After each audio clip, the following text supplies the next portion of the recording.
Doctors are sharing concerns about a major overhaul to the childhood vaccine schedule. The U.S. CDC will now recommend kids get 11 vaccines instead of 18.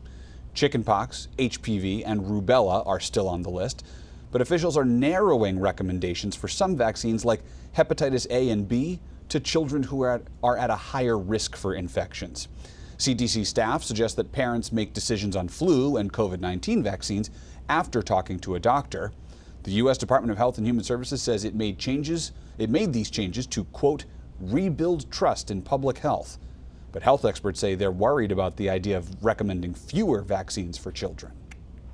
If changes to our schedule are needed, and over the years we've made lots of changes when evidence supported it, they should come from careful scientific review.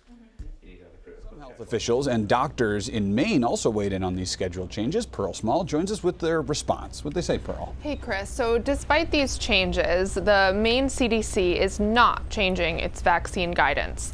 I spoke with Public Health Director Dr. Putiri Va, who says they will continue to use guidance based on decades of research and experience from professional societies like the one you heard from the American Academy of Pediatrics.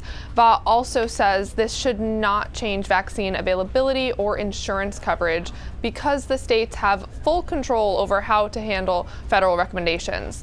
And one pediatrician in Maine, Dr. Alyssa Goodwin, says spreading that messaging is extremely important, specifically in the middle of one of the worst flu outbreaks nationally.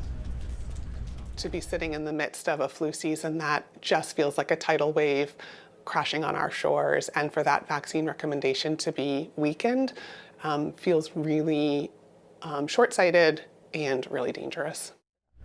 The Maine CDC still recommends universal flu vaccines for anyone over 6 months old. Chris? Lots of changes at HHS. Thanks, Pearl.